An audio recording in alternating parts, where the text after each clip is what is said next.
All right, people. So something I want to bring up here about fuel, about pump gas. All right, over here in the States, that's got ethanol. So look what we came across here. Check this shit out. This carburetor is a disaster.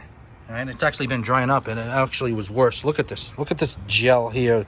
All this shit that's left over from the fuel crystallizing. Look at this. This is a super no-no for 2 strokes. Never mind 4 strokes.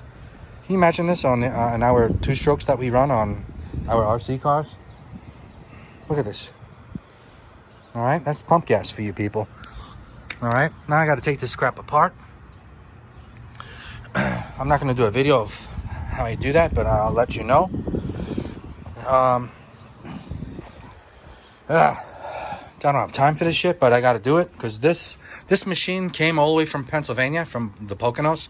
We have a house, a weekend home in the Poconos. My old man went there to open up the house for the season, and there was a ton of leaves there. There's a lot of trees there. We don't have much grass up there. We have a lot of trees. But anyways, we used that big blower to clean all the leaves around the driveway, around the whole house. And obviously it couldn't run. It couldn't work because of that, because of the fuel. And he was running this, but it's been there well over a year. All right, so I really used to push this a lot, and this is very important to use. All right, the regular Stabil won't work nowadays. You're gonna have to use this, or let me show you something that's been working really good, and it's actually converted many people from Cam 2 over back to pump gas. All right, so but before we speak, now it would be nice to run Cam 2 always on our machines. All right, obviously it would smells great. Our engines run cleaner, it burns great, it runs great. It can last well over a year and a half. All right, I'm saying probably 2 years because I have fuel in here that's going on a year that I can still fire this up. Now I got fuel in my X2 and my Scopod 62 engine going on over a year and a half now. Okay. And it smells great. I guarantee you that thing will fire right up. Now, no way ever that would happen if I had pump gas in here. First off, if I had pump gas in here this long, this time, it would stink. It would be terrible. This would probably be hard as a rock, like a stick. Everything would be messed up. All right. Even the grommet would feel like crap. It would be dry, probably cracky. Even this would be garbage by now. All right. Look at that. Well over a year, and it still smells fresh. I can still smell the sweetness of Cam 2. Now, we can't be running no damn Cam 2, $10 a gallon with long equipment. You know, that's ridiculous.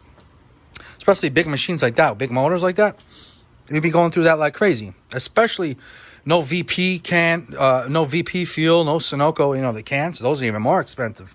That would be way too much money, but let me show you what's been working, all right? And it's actually converted a few people back to pump gas, because if actually pump gas, lower octane gas, you'll detonate quicker, sooner. You make more power with it, all right?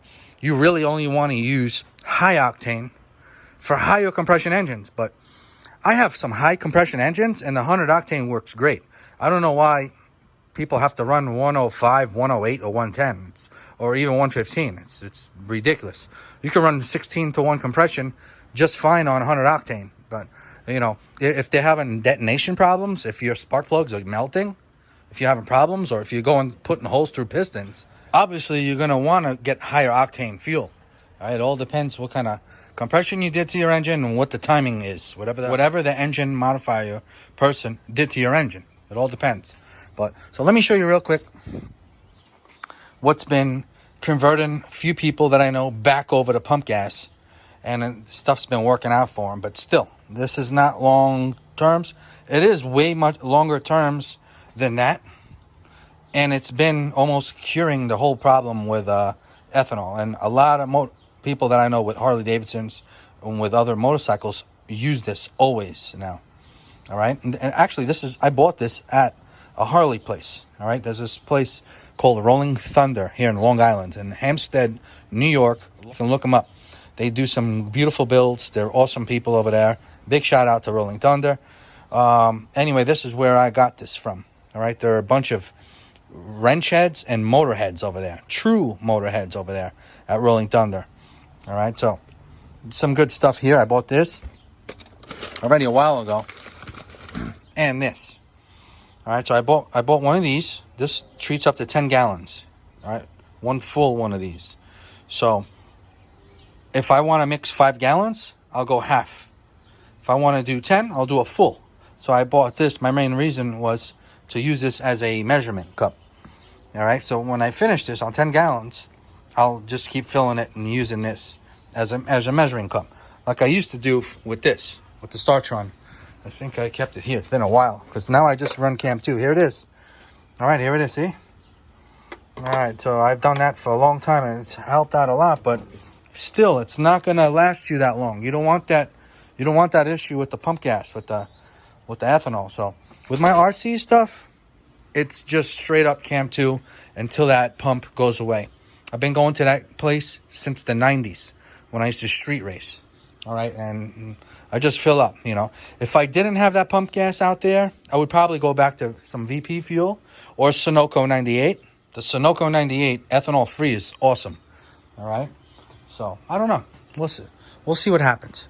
Now, I'm gonna have to get to this. I'm gonna clean this carb, get it fired up, get it running, and I won't do a video on that. But I just wanted to bring this up. You see what happens. That's one of the damages that could happen to your carburetors. All right, so when I clean a carburetor, I'll take everything apart. I'll put it through either an ultrasonic cleaner like this or my parts washer right there.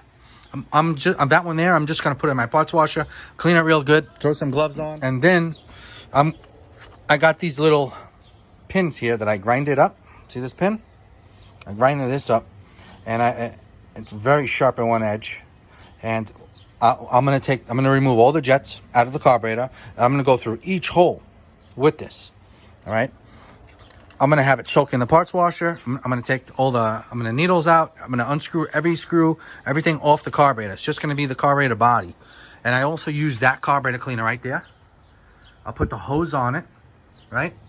And I'm gonna squirt with the hose inside each hole, all the ports, all the holes through everything through in the carburetor. And then sometimes I gotta use this. There's another little tool that I made. So I got a wire from an old wire brush. Let's see if this camera could. And I made a handle here.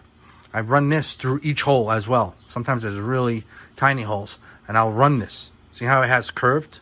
How it's curved? So this helps out a lot. Sometimes on the pilot jet, and you go in and out all the holes. It cleans it up if it's really dirty. You know, see, I got a bunch of carburetor tools here. See, for Tecumseh carbs.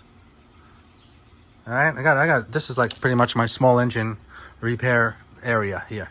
Even chain breakers, and I got a bunch of shit here. One day, if you guys want, I can go through all my toolbox here. All right. Anyways, you guys show me your stuff. I love this stuff. So I want to see you guys show me, do videos. Show me, put me through your toolboxes at home, in your garage, and also your RC cars. It doesn't have to be just RCs. Show me your toolbox at home.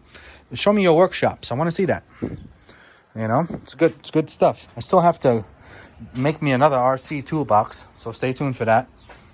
Here's my other one. Some of you guys probably remember that one. I made that one a while back. It's just too damn heavy. Some of you guys remember this tool bag here. And a lot of you guys, I have another one. There's one over there with tracks stickers on it. So you know that's a long ass time ago. But yeah, so anyways, let me get back to this. My wife just wanted to bring that up. I just wanted to show you guys the issues with ethanol. My dinner is ready. My wife just texted me here on my phone.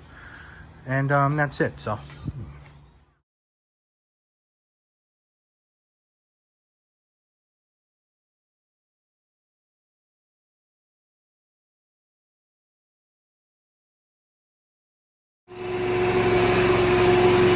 well, got it running. It's run nice and smooth.